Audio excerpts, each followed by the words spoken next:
Hello guys, कैसे हो आप सभी। आप देख रहे हैं टुडे ऑडिशन और आज हम बात करेंगे इंडिया के फर्स्ट और सेकंड के पॉप आइडल्स के बारे में। जी हाँ, हम बात करने वाले हैं श्रेया और आर्या के बारे में, अगर हम प्रियंका माजूमदार को साइड में करें तो। क्योंकि लोगों का कहना यह है कि प्रियंका माजूमदार के पॉप में नहीं जेड पॉप में गई थी। तो मैं आपको बताना चाहूंगा जेड पॉप या जी पॉप वो भी कोरिया का ही एक बैंड था, कोरिया कंपनी ने ही उसको लॉन्च किया था। तो इस टॉपिक को कभी और देखेंगे, लेकिन आज हम जो बात करने वाले हैं एज अ रिपोर्टर के इंडिया का फर्स्ट के पॉप आर्टिस्ट कौन है और सेकंड के पॉप आर्टिस्ट कौन है, साथ ही साथ आप क्या सीख सकते हैं इन आर्टिस्ट से, और इसी के साथ आप ये भी देख सकते हैं किस तरह से आप अपनी कंपनी को सिलेक्ट करें। क्योंकि कंपनी सिलेक्शन बहुत इंपॉर्टेंट होता है अगर आप एक के पॉप आर्टिस्ट बनना चाहते हैं। बहुत सारी कंपनियां बहुत छोटी होती हैं जहां पर अगर आप ऑडिशन भी देते हैं तो आपका कुछ बड़ा नहीं होने वाला, यानी कि कोई भी बड़ा फायदा आपका नहीं होने वाला। इसीलिए आपको ये वीडियो आखिरी तक देखना है ताकि आपको बारीकियां पता चले के पॉप की। अब यहाँ पे जो सबसे बड़ा सवाल आता है, सबसे इंपॉर्टेंट क्वेश्चन यही है कि अगर कोई भी आर्टिस्ट है जो के पॉप की ट्रेनिंग ले रहा है, वो सीख रहा है अभी के पॉप के बारे में, तो क्या उसको अभी के पॉप आर्टिस्ट कहना सही रहेगा?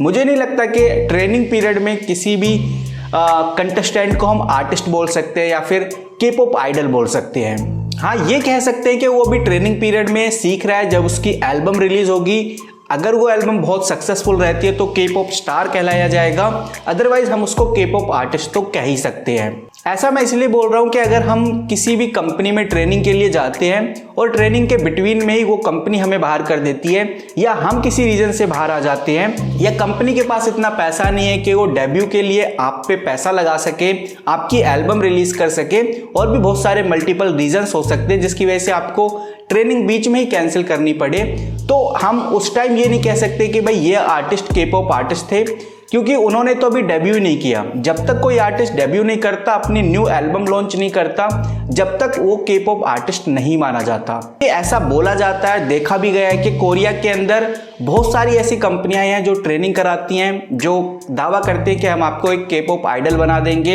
एक के पॉप स्टार बना देंगे, आपको कुछ चार्ज पे करने होंगे, हमारी कंपनी के साथ ट्रेनिंग लेनी होगी। ऐसे अगर हम देखें तो कोई भी इंडिया से जाकर कोरिया में ट्रेनिंग ले सकता है किसी भी कंपनी में, और वो अपने आप को के पॉप आर्टिस्ट कह सकता है। ऐसा तो नहीं हो सकता क्योंकि ये पॉसिबल भी नहीं है। तो सिंपल सा लॉजिक यही है, जब तक कोई भी आर्टिस्ट की नई एल्बम लॉन्च ना हो, या फिर उसका कोई डेब्यू ना हो, या फिर जो कोरियन न्यूज़ रिपोर्टर्स हैं या कोरियन इंडस्ट्रीज हैं उसको एक्सेप्ट ना करे के पॉप आर्टिस्ट के तौर पे, तब तक हम उसको एज अ ट्रेनर ही बोल सकते हैं। ऐसा मैं इसलिए बोल रहा हूँ क्योंकि श्रेया की जो कंपनी है DR म्यूजिक, उसका अभी तक कोई भी नया एल्बम रिलीज नहीं हुआ है। अब यहाँ पर बहुत सारे लोग ये कंफ्यूज हैं कि भाई आर्या फर्स्ट के पॉप आर्टिस्ट बनेंगी या फिर श्रेया लिंका।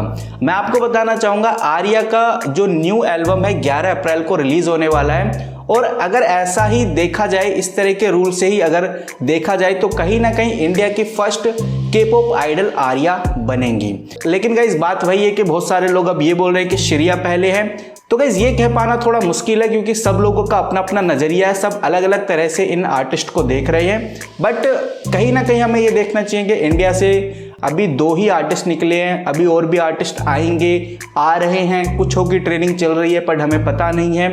तो कहीं ना कहीं हमें ये देखना चाहिए कि दोनों ही आर्टिस्ट सक्सेसफुल बने, अपनी एल्बम जल्द से जल्द लेके आए। जिस तरह से आर्या की अब जो नई एल्बम आ रही है 11 अप्रैल को, इंडियन से सपोर्ट खूब मिले उसको ताकि वो आगे पॉपुलर हो। अगर आगे पॉपुलर होता है तो फिर कहीं ना कहीं इंडियन के लिए वो रास्ता भी काफ़ी ज़्यादा खुल जाएगा। यहाँ पर अगर हम फैक्ट्स की बात करें तो हमें साफ साफ नज़र आता है कि आर्या फर्स्ट के पॉप आइडल बन सकती हैं इंडिया की, अगर उनकी जो एल्बम है वो रिलीज़ हो जाती है 11 अप्रैल को।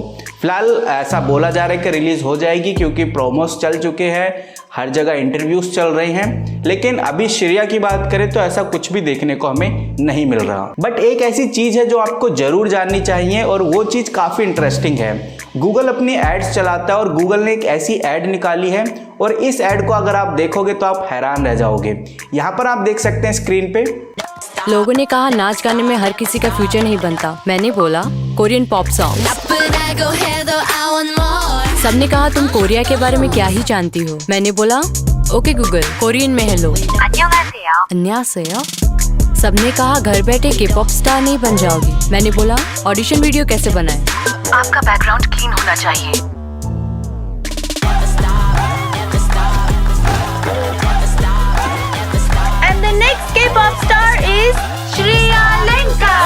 यहाँ पर एक चीज आपने नोटिस करी हो तो इसमें बोला गया है कि नेक्स्ट के पॉप स्टार इज श्रियालिंका।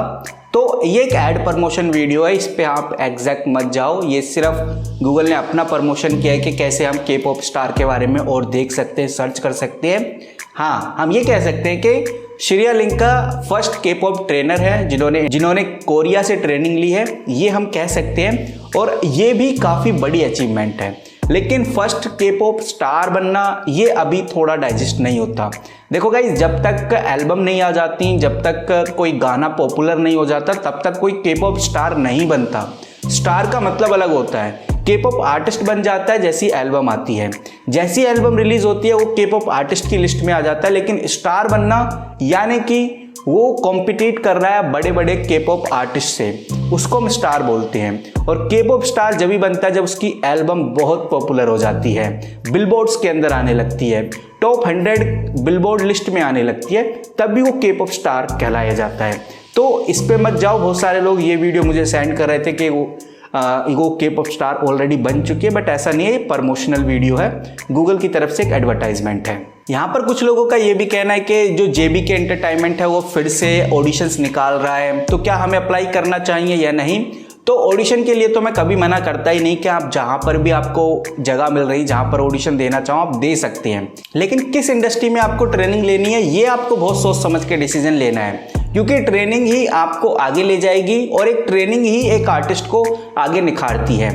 बात बहुत सारे लोग ये बोलते हैं यार BTS आर्मी ने बिग हिट को बनाया है, ऐसा नहीं है गाइज। देखो, अगर बिग हिट जो कंपनी है, मैंने पहले ही बताया था, बिग हिट PSY के साथ बहुत ज़्यादा काम कर चुकी है। और PSY का ऐसा सॉन्ग है जो पॉपुलर हुआ था, गंगम स्टाइल, आप सर्च कर सकते हो।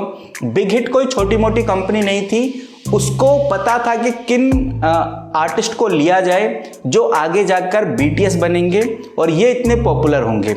अगर कंपनी को पता नहीं होता तो वो ट्रेनिंग में इतना पैसा इन्वेस्ट नहीं करती। तो बिग हिट, हम बहुत सारे लोगों को ये कन्फ्यूज़न रहती है कि BTS की वजह से बिग हिट बना है, लेकिन ऐसा बिल्कुल भी नहीं है। ये कन्फ्यूज़न आप अपने दिमाग से निकाल दो, बिकॉज कंपनी का काम होता है आर्टिस्ट को कलेक्ट करना, और अगर कंपनी सही से आर्टिस्ट को कलेक्ट नहीं कर पाती तो BTS के जो 7 मेंबर्स हैं वो इतने पॉपुलर नहीं हो पाते। तो कंपनी ने बहुत अच्छे से आर्टिस्ट को चूज किया, उनकी ट्रेनिंग कराई, उनकी डांसिंग, सिंगिंग, एक्टिंग सब उनका कराया, यहाँ तक कि उनके फैशन और उनका फूड का भी ध्यान रखा। तो ये सारा काम कंपनी ने कराया, तब जाकर BTS इतना पॉपुलर हो पाया। तो बिग हिट का छोटा मोटा रोल नहीं होता इसमें। ऐसा नहीं है कि BTS की वजह से बिग हिट कंपनी का नाम हुआ है। जो बैकएंड में चलता है वो काफी इंपॉर्टेंट रोल प्ले करता है। ये तो वही बात हो गई, जिसने मूवी लिखी है उसका इतना नाम कभी भी नहीं होता, लेकिन जो उस मूवी के अंदर काम करता है, जो हीरो होता है, उसका नाम ऑलरेडी होता है, वो फेमस हो जाता है। तो गाइस, मैं सिर्फ यही आपको बताने की कोशिश कर रहा हूं कि एक अच्छी कंपनी इतनी अच्छी होती है कि वो BTS जैसे ग्रुप को बना सकती है, और वहीं एक बेकार कंपनी इतनी बेकार हो सकती है बहुत पॉपुलर ग्रुप को भी नीचे गिरा सकती है। तो गाइस, ये कंपनी की अपनी अपनी टेंडेंसी होती है और इन टेंडेंसी के बारे में आपको पता होना चाहिए। वहीं बात करें YG कंपनी की, तो YG कंपनी भी छोटी मोटी कंपनी नहीं है। उसने ब्लैकपिंक जैसा ग्रुप बनाया है और आने वाले टाइम में बेबी मॉन्स्टर जैसा ग्रुप बना रहा है। बिग हिट की बात करें, BTS उसने बनाया है और आने वाले टाइम में न्यू जेन्स वही बना रहा है।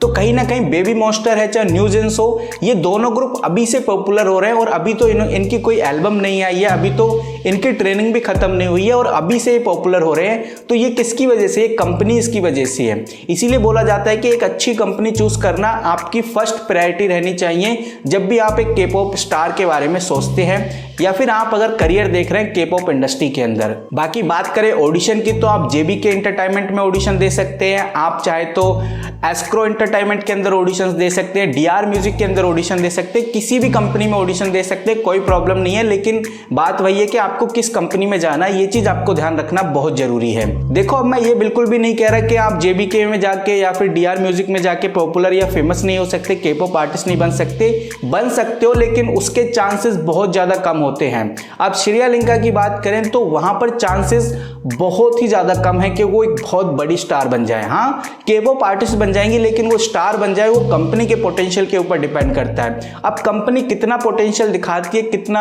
अपने स्टार को आगे ले जाती है, ये कंपनी की सक्सेस के ऊपर पता चलेगा। लेकिन DR म्यूजिक का बैकग्राउंड या सक्सेस की बात करें तो इतना कुछ खास नहीं नजर आता अभी फिलहाल। तो भाई अब कंपनी के ऊपर डिपेंड करेगा कि कंपनी कितना सीरियल इंका को आगे निकालती है। इससे अच्छा तो एस्क्रो कंपनी जिसने आर्या को निकाला है वो काफ़ी अच्छी निकल गई। वो फटाफट ट्रेनिंग करा रही है और आर्या की जो न्यू एल्बम है उसको रिलीज भी करने जा रही है। तो कंपनी का फ़र्क है गाइज। और अगर आप किसी गलत कंपनी में चले गए, फंस गए, तो फिर ट्रेनिंग के पीरियड में ही आप वापस आ जाओगे, आपको समझ में आ जाएगा कि भाई कुछ नहीं है। तो ये चीज़ समझना बहुत ज़रूरी है।